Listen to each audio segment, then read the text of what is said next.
abriendo sus Biblias en Juan capítulo 10 otra vez. Hace unos domingos atrás iniciamos una nueva serie de mensajes titulada ¿A qué vino Jesús? En cada mensaje hemos ido desentrañando diferentes aspectos de la misión de Jesús basándonos en las propias palabras de Jesús. Y en el día de hoy estaremos considerando una de estas declaraciones, probablemente una de las más breves, pero de las más significativas con respecto al propósito de su venida que encontramos en los evangelios. Me refiero a Juan capítulo 10, versículo 10, dice así la palabra del Señor: el ladrón solo viene para robar y matar y destruir. ¿A qué vino Jesús? Yo he venido para que tengan vida y para que la tengan en abundancia.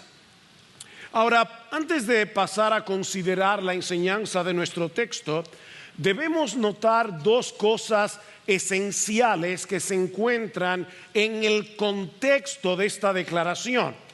La primera son las dos metáforas que usa Jesús en el pasaje para referirse a sí mismo: una puerta y un pastor. Ahora, niños, he mencionado la palabra metáfora, así que déjame explicarte lo que eso significa. Una metáfora es una comparación entre dos cosas distintas, pero sin usar la palabra como o parecido a. Mira conmigo el versículo 7 de Juan capítulo 10. Dice: Jesús les dijo de nuevo, en verdad os digo, yo soy la puerta de las ovejas. Noten que él no dice yo soy como una puerta, yo soy parecido a una puerta. No, yo soy la puerta de las ovejas. Y en el versículo 11, yo soy el buen pastor. ¿Se dan cuenta que Jesús está usando aquí dos figuras increíblemente sencillas, increíblemente sorprendentes para referirse a sí mismo? Una puerta y un pastor. Yo confío en que todo el mundo aquí sabe para qué sirve una puerta. Cada uno de ustedes en esta mañana entró a este edificio por una de las puertas de acceso. Yo espero que ninguno haya entrado por la ventana. Y aunque no estemos acostumbrados a ver rebaños de ovejas por las calles, sin embargo todos sabemos que los pastores cuidan, protegen, alimentan y guían a sus ovejas. De manera que Jesús nos está diciendo aquí que Él es la vía de acceso al redil o al rebaño de las ovejas que le pertenecen a Dios, y que Él es al mismo tiempo el pastor de esas ovejas. Él es ambas cosas a la vez. Él es la puerta y Él es el pastor. Ahora, lo otro que yo quiero que ustedes noten es que en todo este pasaje hay un contraste. Y esto es muy importante, hermanos, amigos que nos visitan, para poder entender la declaración del versículo 10. Hay un contraste aquí entre los ladrones que hacen daño, que destruyen las ovejas, y el pastor que vino a darles vida.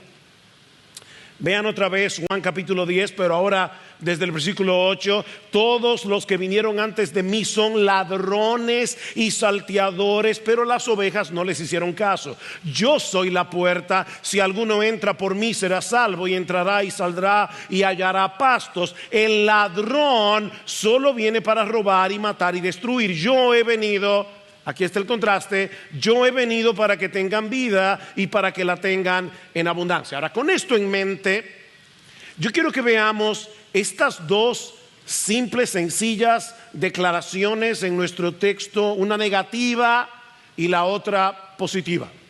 La negativa es que hay un ladrón que viene a robar, a matar y a destruir. Ahora, ¿quién es ese ladrón? Y yo sé que rápidamente van a decir el diablo. No.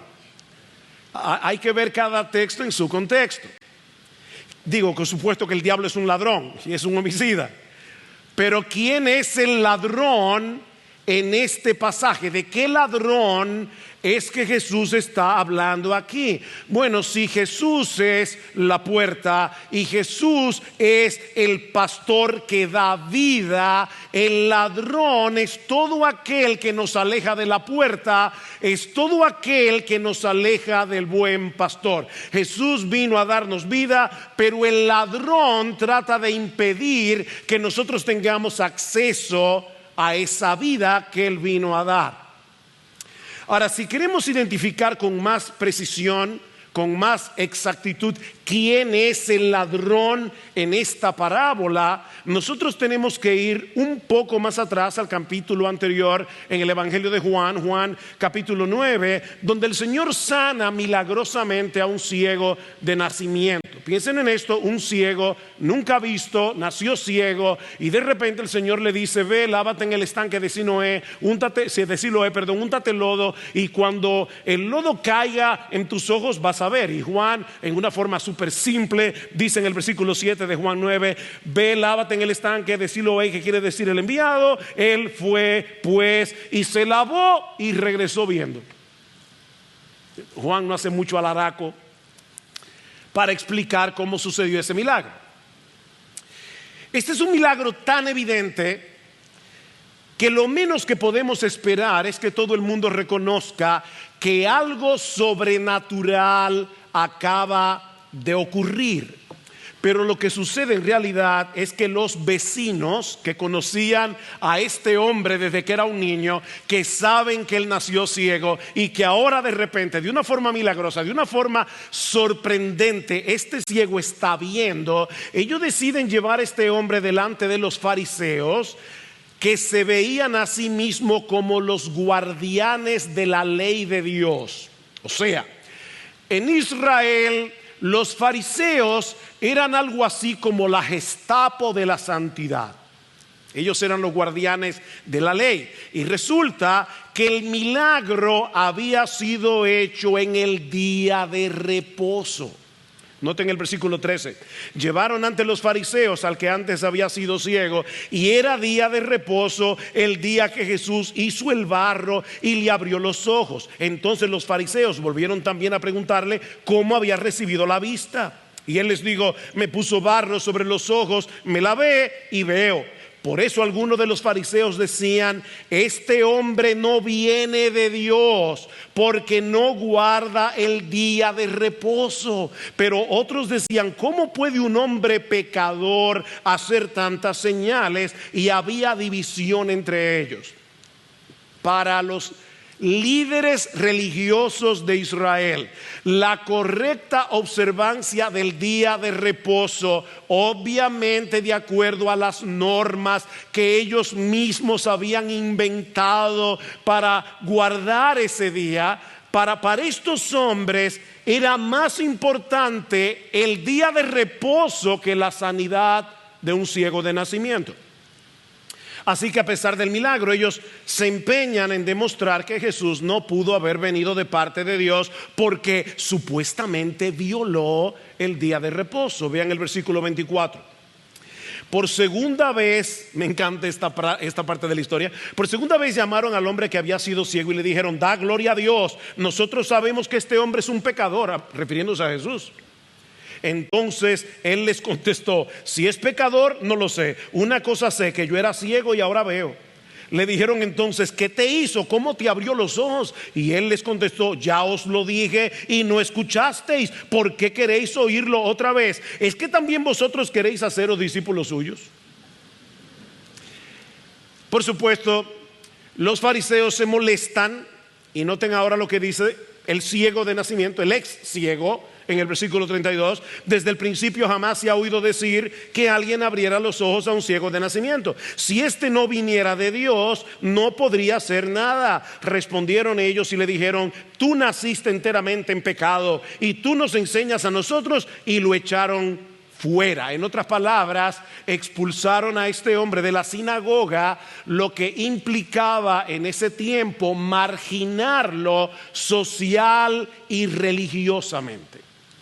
Pero mientras esto estaba sucediendo, Jesús, el buen pastor, está obrando en el interior de este hombre para abrirle ahora no solamente los ojos de la cara, sino también los ojos de su entendimiento espiritual. Vean el versículo 35. Jesús oyó decir que lo habían echado fuera, y hallándolo le dijo: ¿crees tú en el Hijo del Hombre? Él respondió y dijo: ¿y quién es, Señor, para que yo crea en él? Jesús le dijo: pues tú le has visto, y el que está hablando contigo, ese es. Él entonces dijo: creo, Señor, y lo adoró. Impresionante. Como bien señala John Piper, a medida que se desarrolla esta historia, la visión del hombre ciego a quien Jesús había sanado se vuelve cada vez más clara, y la ceguera de los fariseos se vuelve más y más oscura. Ellos acusan a Jesús de pecador, ellos acusan a Jesús de blasfemo, y al mismo tiempo este hombre termina postrándose delante de él en adoración. Y de paso, aquí tenemos las únicas dos respuestas posibles con respecto a Jesús. Mi amigo, si tú estás aquí en esta mañana, hay solo dos respuestas posibles con respecto a Jesús: blasfemia o adoración. Los líderes religiosos de Israel estaban blasfemando contra Jesús. El hombre que había nacido ciego lo estaba adorando. Eso es lo que significa ser cristiano. No se trata simplemente de alguien que dice seguir a Jesús. Se trata de alguien que ha venido a ser, por la gracia de Dios, un adorador de Jesús. Los cristianos creen en Jesús. Los cristianos confían en Jesús. Los cristianos siguen a Jesús. Los cristianos adoran a Jesús. Pero ahora noten cómo termina el capítulo 9. Y esto es esencial, mis hermanos, para poder entender el capítulo 10. Versículo 39. Y Jesús dijo: yo vine a este mundo para juicio, para que los que no ven vean, y para que los que ven se vuelvan ciegos. Algunos de los fariseos que estaban con él oyeron esto y le dijeron: ¿acaso nosotros también somos ciegos? Jesús les dijo: si fuerais ciegos no tendríais pecado, pero ahora, porque decís vemos, vuestro pecado permanece. En otras palabras, si ustedes se dieran cuenta de su ceguera espiritual, pudieran ser sanados, pero como ustedes creen que ven, seguirán sumergidos en la ceguera de su pecado. Y es en ese contexto que ahora Jesús les dice al inicio del capítulo 10: en verdad os digo, el que no entra por la puerta en el redil de las ovejas, sino que sube por otra parte, ese es ladrón y salteador. Aquí está el ladrón. Ahora, mis hermanos, noten otra vez el versículo 1 del capítulo 10. En verdad os digo. ¿A quiénes?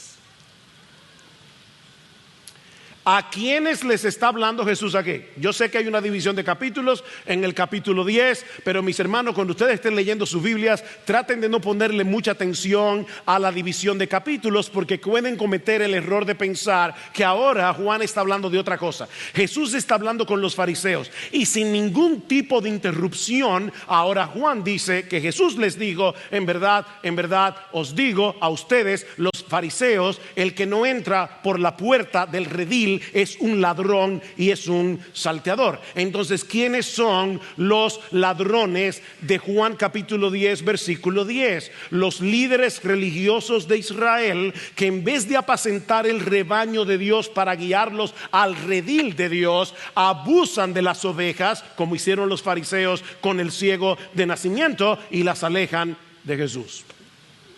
Esos son los ladrones. O sea, eso quiere decir que hay muchos líderes religiosos en el mundo que son ladrones y salteadores, porque están alejando a la gente de la puerta y están alejando a la gente de Jesús. Ni entran por la puerta, ni quieren que los demás entren tampoco, porque no son los verdaderos pastores de esas ovejas. Versículo 2. Pero el que entra por la puerta, Ese es el pastor de las ovejas. A este abre el portero y las ovejas oyen su voz y llama a sus ovejas por nombre y las conduce afuera. Y cuando saca todas las suyas, son suyas, va delante de ellas y las ovejas le siguen porque conocen su voz. Pero a un desconocido no seguirán, sino que huirán de él, porque no conocen la voz de los extraños. El Señor está aludiendo aquí a una costumbre muy familiar en Medio Oriente.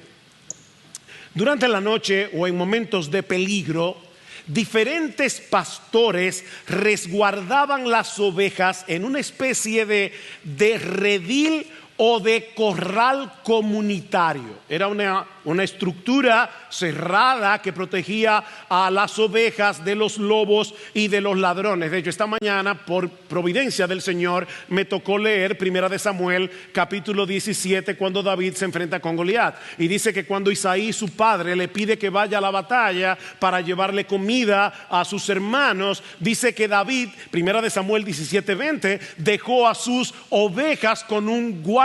Es muy probable que lo que está pasando en 1 Samuel 17 es similar a lo que Jesús está describiendo aquí. David era un buen pastor y por eso no descuida a sus ovejas.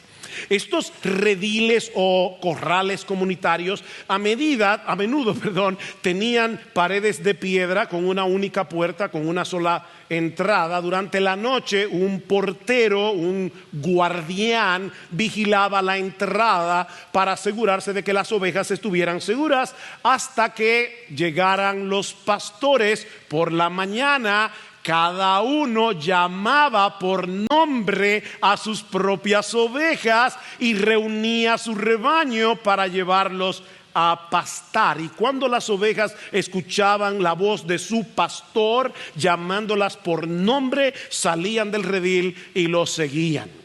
Ahora, como yo los conozco, mis amados hermanos, ya me imagino que alguno de ustedes se está preguntando quién es el portero o guardián.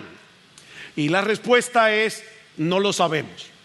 Y como Jesús no interpreta ese detalle de la parábola, de paso, nunca traten de interpretar todos los detalles de una parábola, porque no todos tienen significado. Es simplemente para darle contexto a la historia. Así que no sabemos quién es el portero. El punto que sí sabemos es que el verdadero pastor es aquel que entra por la puerta y cuya voz reconocen sus ovejas. En el siglo XIX, un erudito y teólogo escocés llamado George Adam Smith relató una experiencia que tuvo mientras observaba a un pastor en las colinas de Palestina. Él dice que él vio a un pastor acompañado por un rebaño de ovejas que obedecían las órdenes del pastor. Y curioso por ver cómo las ovejas respondían al pastor, Smith le pidió que le permitiera intentar llamar a sus ovejas. El pastor aceptó. Smith trató de imitar el llamado del pastor lo mejor que pudo, pero las ovejas no reaccionaron. Intrigado, Smith hizo que otra persona tratara de hacer lo mismo, pero de nuevo las ovejas no se movieron. Finalmente el pastor llamó a las ovejas e inmediatamente levantaron la cabeza y se fueron hacia él. Así que el cuadro que Jesús está dibujando aquí es el de un pastor reuniendo a su rebaño, a aquellas ovejas que le pertenecen, para cuidarlas, para guardarlas, para protegerlas, para alimentarlas, cuidarlas de los ladrones que se aprovechan de las ovejas, que maltratan a las ovejas, que las alejan del pastor. Repito, ¿quiénes son estos ladrones? Líderes religiosos que alejan a la gente de Jesús. En Mateo capítulo 23, Cristo le dice a los fariseos y a los escribas: ay de vosotros, escribas y fariseos hipócritas, que recorréis mar y tierra para ser un prosélito, y una vez hecho lo hacéis 2 veces más hijos del infierno que vosotros. Eso es lo que hacen muchos líderes religiosos con el falso evangelio que predican. Este es el mismo cuadro que Dios nos dibuja en Ezequiel capítulo 34. Y por favor, presta atención. Esto es Dios hablando. Me imagino que este es el tipo de pasaje que los predicadores del evangelio de la prosperidad tienen que aborrecer con todo su corazón. Así dice el Señor Dios: ay de los pastores de Israel que se apacientan a sí mismos. ¿No deben los pastores apacentar el rebaño? Coméis la grosura, os habéis vestido con la lana, degolláis la oveja engordada, pero no apacentáis al rebaño. Las débiles no habéis fortalecido, la enferma no habéis curado, la perniquebrada no habéis vendado, la descarriada no habéis hecho volver, la perdida no habéis buscado, sino que las habéis dominado con dureza y con severidad. Versículo 11: porque así dice el Señor Dios: he aquí yo mismo buscaré mis ovejas y velaré por ellas. O sea, yo me encargaré de fortalecer a las débiles, yo me encargaré de buscar a la descarriada, yo me encargaré de sanar a las enfermas, las sacaré de los pueblos, las juntaré de las tierras, yo apacentaré mis ovejas y las llevaré a reposar, declara el Señor Dios. Versículo 23: entonces pondré sobre ellas un solo pastor que las apacentará, mi siervo David. Él las apacentará y será su pastor. Ahora, hermanos, yo confío en que todos ustedes saben por la historia de las Escrituras que cuando Ezequiel escribió estas palabras, David se había muerto hace mucho tiempo. Así que si Dios está diciendo aquí: yo voy a ponerles a David de pastor, es evidente que Dios se está refiriendo a ese descendiente de David, nuestro bendito Señor y Salvador Jesucristo. Él es el pastor de Ezequiel 34, Él es el pastor de Juan capítulo 10, que está reuniendo a su rebaño para protegerlo de los lobos y de los ladrones y para hacerles bien. Ahora versículo 6 de Juan 10. Jesús les habló por medio de esta alegoría, o sea, por esta parábola, pero ellos no entendieron qué era lo que les decía. ¿Quiénes eran los que no entendieron? Obviamente los fariseos, a quienes Jesús les está hablando. Ellos no pueden entender por una razón muy sencilla: ellos no son ovejas del Señor, y solamente las ovejas de Cristo son las que oyen su voz, reconocen su voz y siguen al pastor. Los fariseos no eran de sus ovejas. Versículo 7: entonces Jesús les dijo de nuevo a los fariseos, a los escribas: en verdad os digo, yo soy la puerta de las ovejas.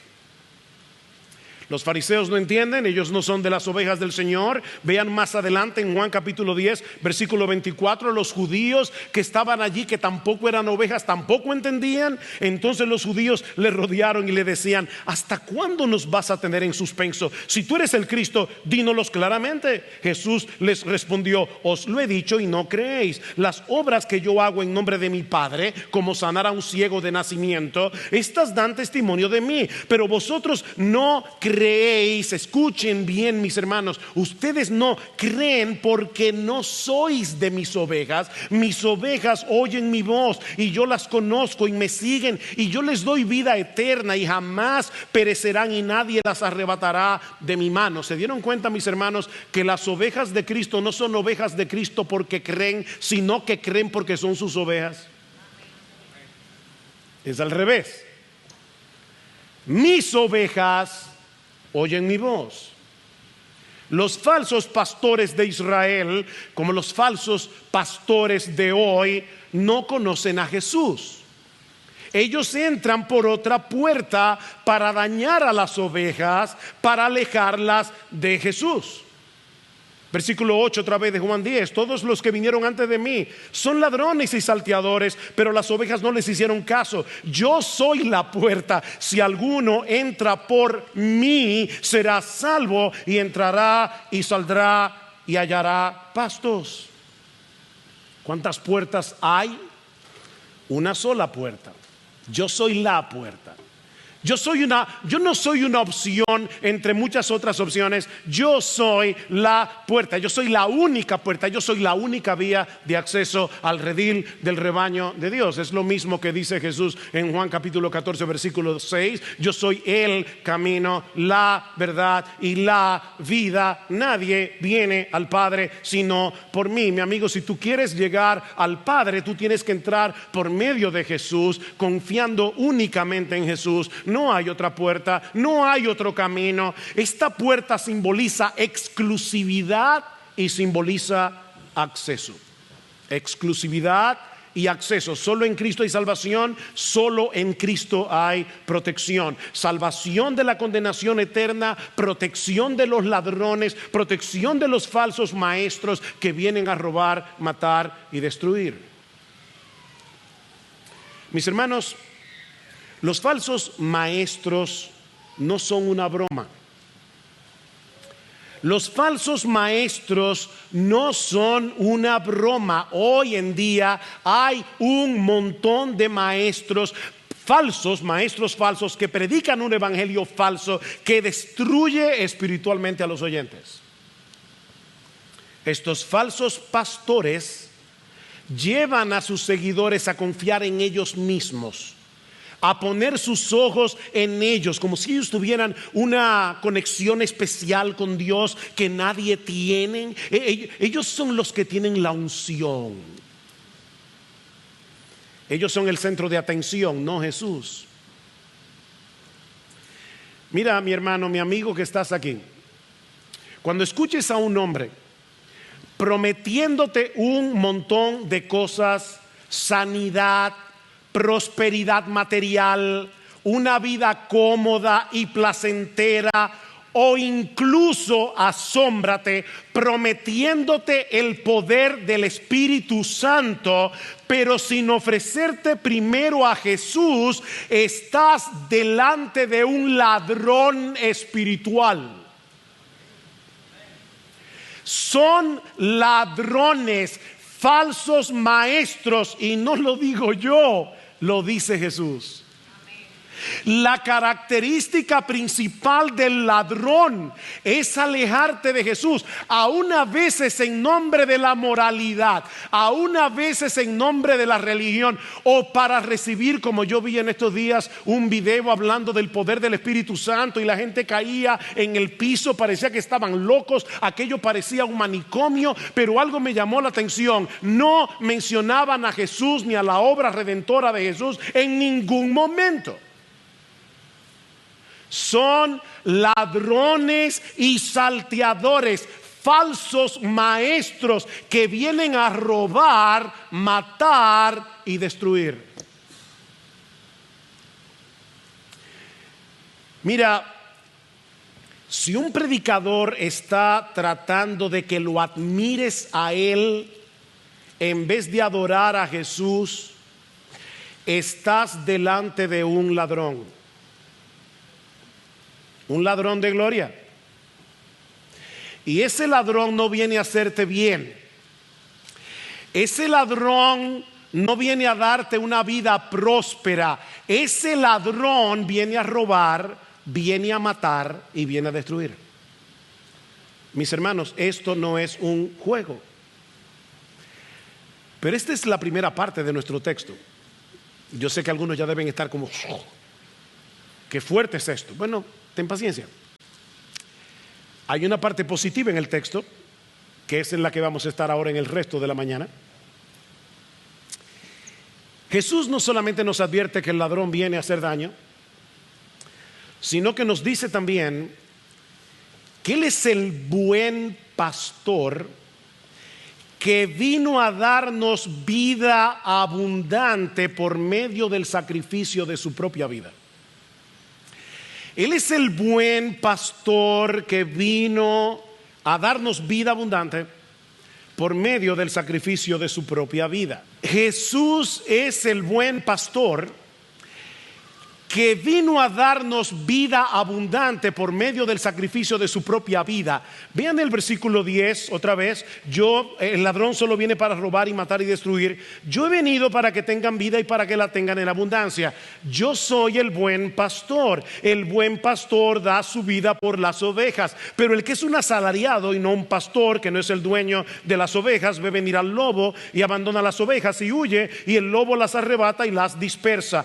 Él huye porque solo trabaja por el pago y no le importan las ovejas. Yo soy el buen pastor y conozco mis ovejas, y las mías me conocen, de igual manera que el Padre me conoce y yo conozco al Padre y doy mi vida por las ovejas. De nuevo hay un contraste aquí entre el buen pastor y los pastores asalariados que no aman a las ovejas porque no son suyas. Estos pastores asalariados huyen cuando viene el peligro en vez de proteger a las ovejas, pero eso no es lo que hace el buen pastor.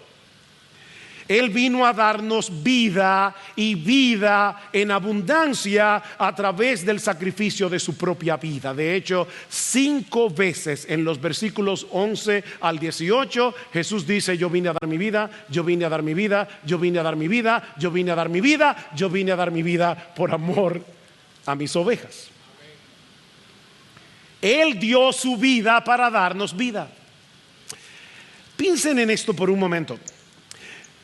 ¿Qué pasaba con un rebaño si el lobo atacaba y mataba al pastor? ¿Qué pasaba? Que las ovejas quedaban sin protección, completamente a merced de los lobos. Así que la muerte del pastor era la perdición de las ovejas. Pero en este caso, mis hermanos, y gloria al Señor por esto, en este caso es al revés. La muerte de Jesús es lo que trae como resultado la vida de las ovejas.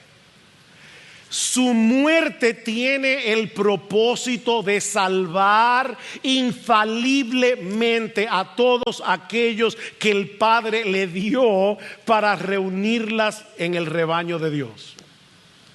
Vean el versículo 16. Tengo otras ovejas que no son de este redil. Déjenme desmenuzarles ese texto. Tengo, tiempo presente, otras ovejas que no son de este redil. O sea, Jesús está diciendo: hay ovejas mías que el Padre ya me dio porque las eligió para salvación desde antes de la fundación del mundo. Esas ovejas son mías, pero todavía no están en el redil. A pesar de que el Padre me las dio, no están en el redil.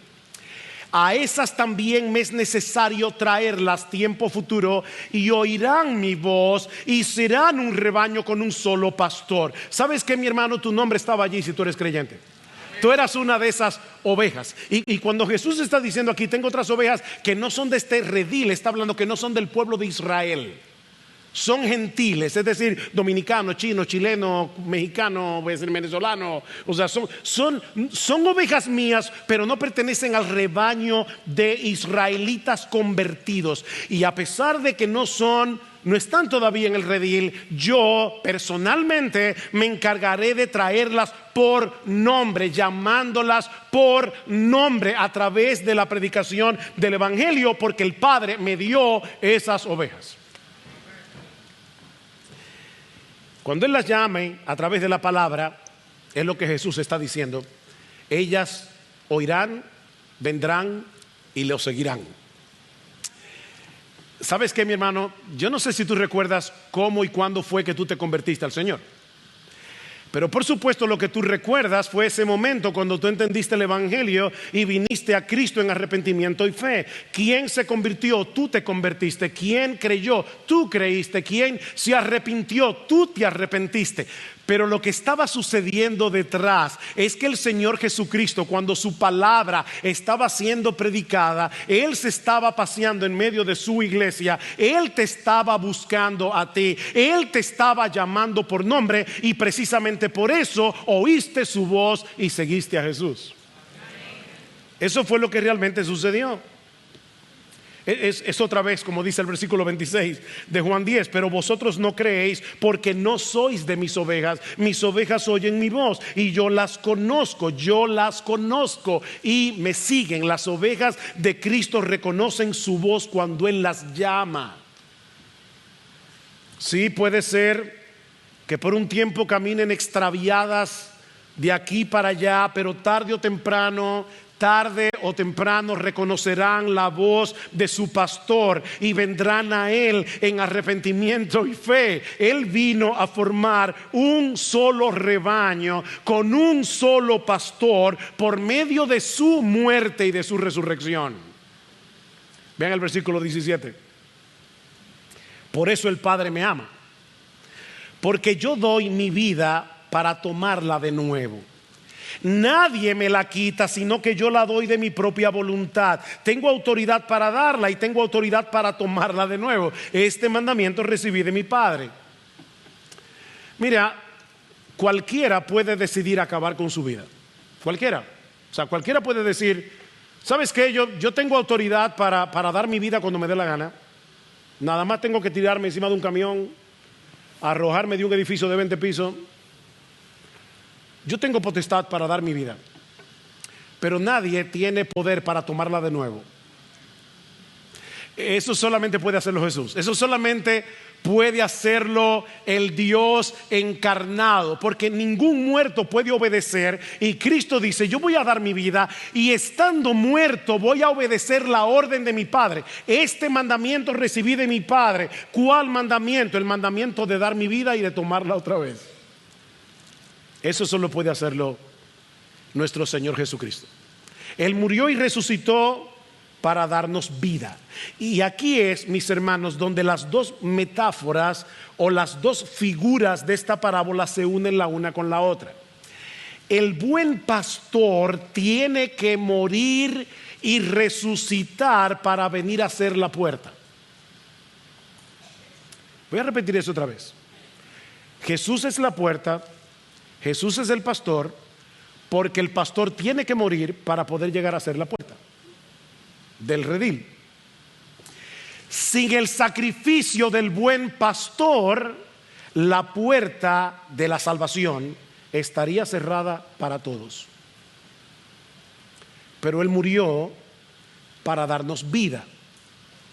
Ahora, yo sé que esto puede parecer extraño a algunos, porque todo el mundo cree que está vivo, cristiano o no. O sea, todo el que está en este lugar, yo estoy seguro, a menos que tenga un trastorno serio, yo estoy seguro que él cree que está vivo.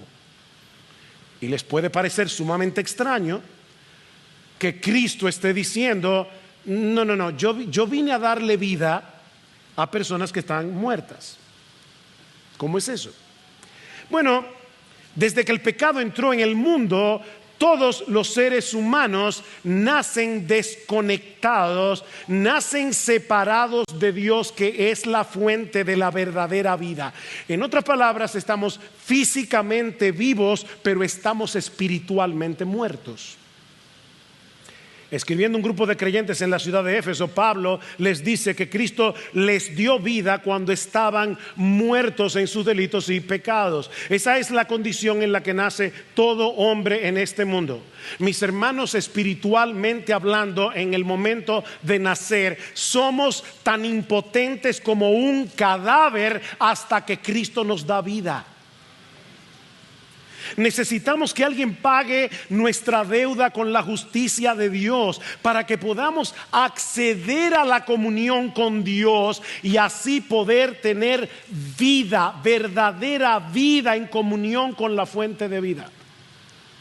Todo el mundo que nace en esta vida nace espiritualmente muerto, tan impotente como un cadáver hasta que Cristo nos da vida. Necesitamos que alguien pague nuestra deuda con la justicia de Dios para que podamos acceder a Él porque Él es la fuente de vida. Es por eso que Jesús define la vida eterna no en términos de tiempo, sino en términos de relación. Si yo dijera, fulano tuvo una vida de 20 años, ¿qué quiere decir eso? Bueno, que vivió por 20 años. Si yo dijera una vida de 50, es que vivió por 50 años.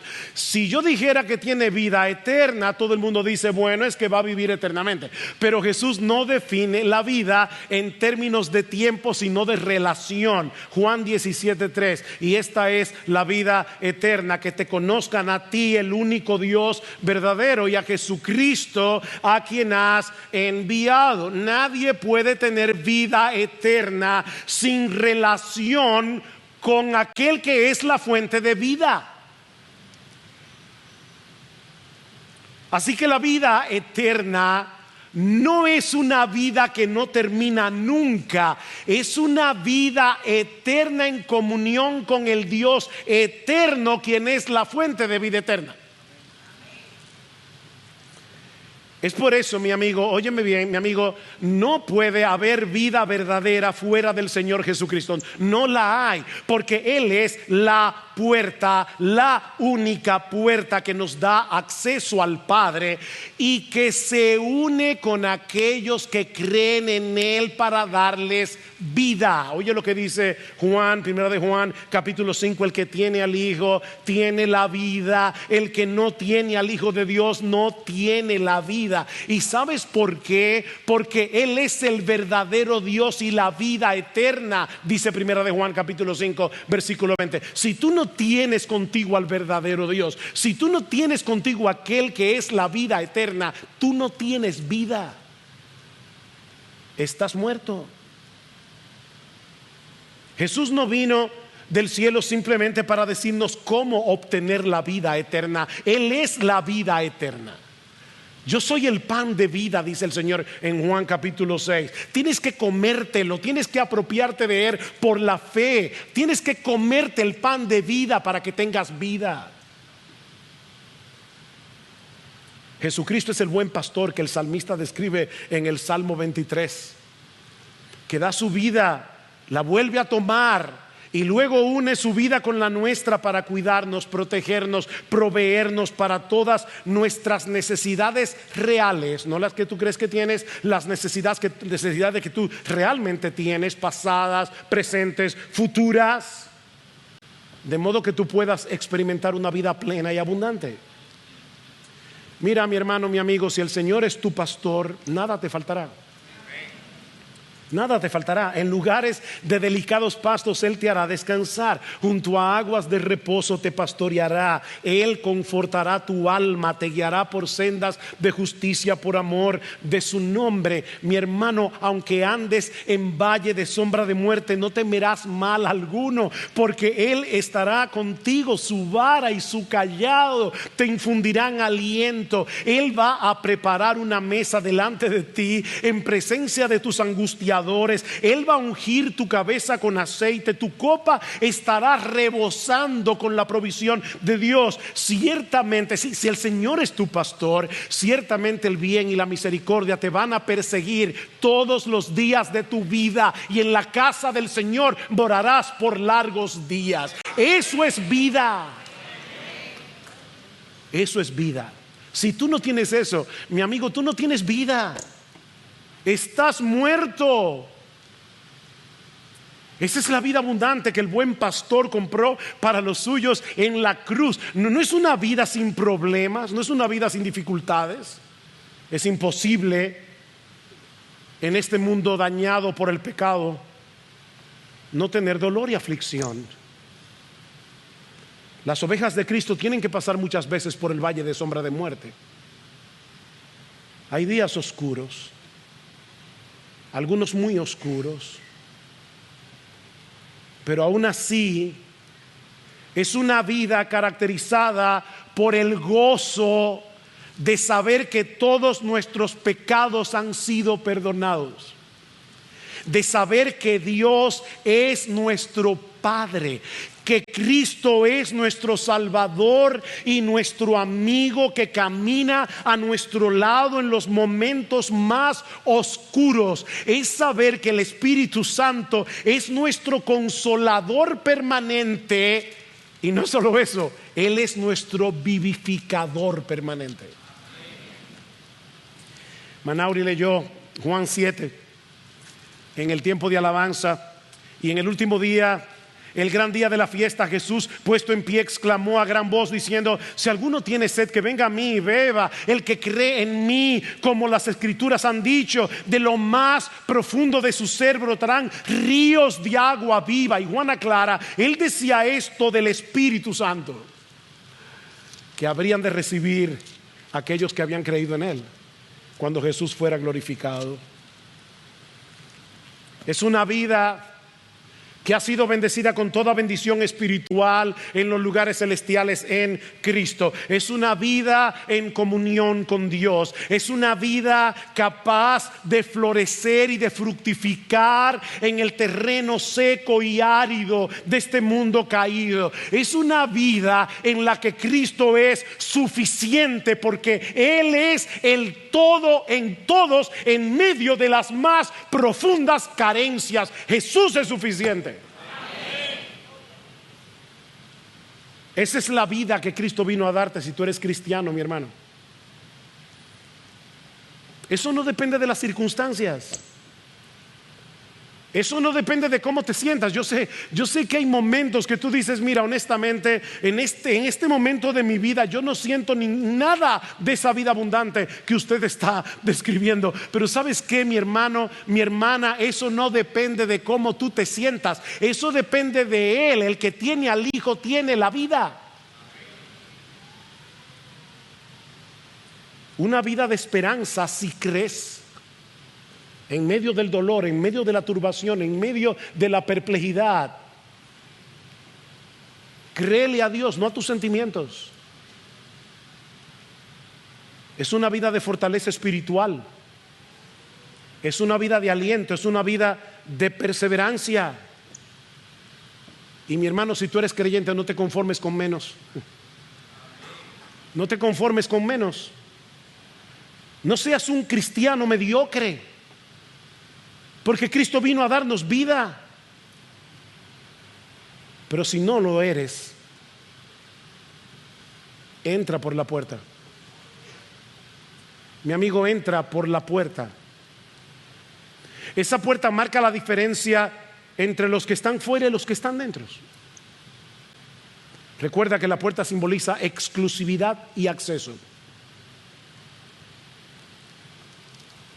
Hace unas semanas estaba en el aeropuerto de Miami y de repente vi que habían dos filas para ir a seguridad, una larguísima, la otra más pequeña, y a mí se me ocurrió la brillante idea de entrar por la fila más corta. Hice toda mi fila solamente para darme cuenta que estaba en la fila de TCA. Los que han viajado saben lo que significa eso. El punto es que no era mi fila. Y ustedes saben cómo son los gringos. Yo le dije al señor: mira, se me va el vuelo, voy a perder el avión, me equivoqué de puerta, me equivoqué de línea. Y él me dijo: sorry, go back.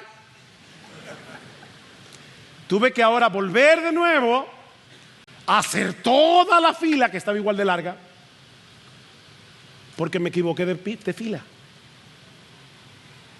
Bueno, perder un avión no es una tragedia. Pero mi amigo, llegar al final de tu vida y darte cuenta que habías entrado por la puerta equivocada, y darte cuenta que estabas en la fila equivocada, y no tener más opción que irte a una condenación eterna, eso es terrible. Eso es horroroso. Estar del lado equivocado de la puerta significa miseria, destrucción, condenación eterna. Si estás del otro lado de la puerta, tú sigues ajeno de la vida de Dios, estás separado de Dios, tú estás muerto en tus delitos y pecados. Mi amigo, entra por la puerta, entra. No te quedes allá afuera, ni pienses tampoco que estar al lado de la puerta es suficiente. Mira, puede ser que tú hayas crecido en un hogar cristiano. Puede ser que tus padres te traigan a la iglesia todos los domingos. Puede ser que desde niño te hayas expuesto a los devocionales familiares en casa, y eso es una tremenda bendición. Pero ¿sabes qué, joven? Si tú no entras por la puerta, sigues afuera, estás apartado de la vida de Jesús. No basta con estar al lado de la puerta. Hoy yo les ruego a Dios que te abra los ojos antes de que sea demasiado tarde. Joven, mi amigo que estás aquí, no basta estar al lado de la puerta, tienes que entrar. La iglesia no te va a salvar, tus padres no te van a salvar, los devocionales familiares no te van a salvar. Tienes que entrar por la puerta, y la puerta se llama Jesús. No hay otra puerta, no hay otro camino, no hay otra vida. Tienes que entrar por la puerta.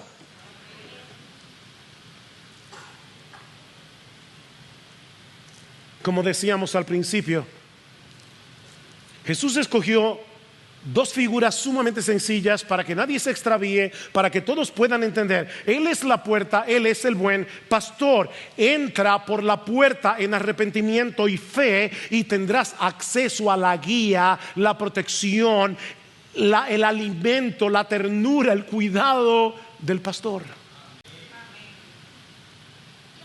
Pero tienes que entrar. Eso no es una puerta de combinación blindada, que hay que ser un genio para saber cuáles son los botones que yo tengo que punchar para que la puerta se abra. No, esto no es una puerta de combinación, es una puerta que está abierta. Es una puerta. Jesús es la puerta. ¿Tú lo quieres más sencillo? Jesús es la puerta. Solo tienes que reconocer tu necesidad de Jesús. Solo tienes que reconocer tu pecado. Has pecado contra Dios. Has vivido violando la ley de Dios. Has vivido para ti, para tu propia gloria, no para la fama de Dios, no para el honor de Dios, no para la voluntad de Dios. Estás en pecado. Reconoce tu pecado.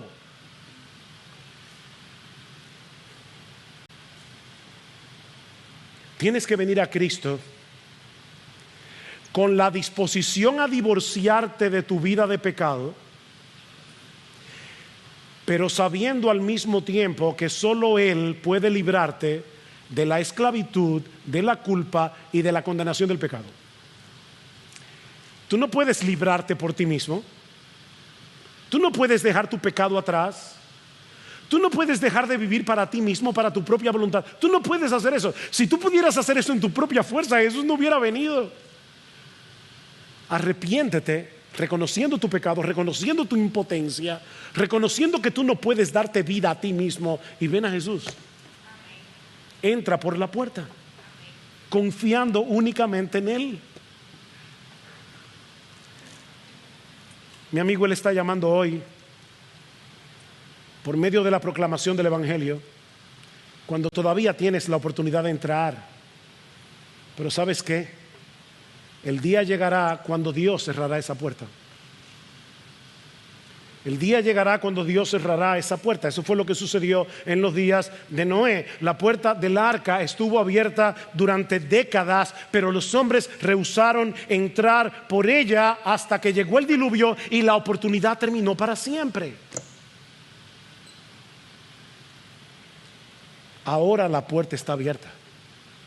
Está abierta para ti. Entra por medio de aquel que murió y resucitó por pecadores, para que el buen pastor de las ovejas venga a ser tu pastor desde ahora y para siempre. Entra por la puerta y entra ahora y tendrás vida y vida en abundancia.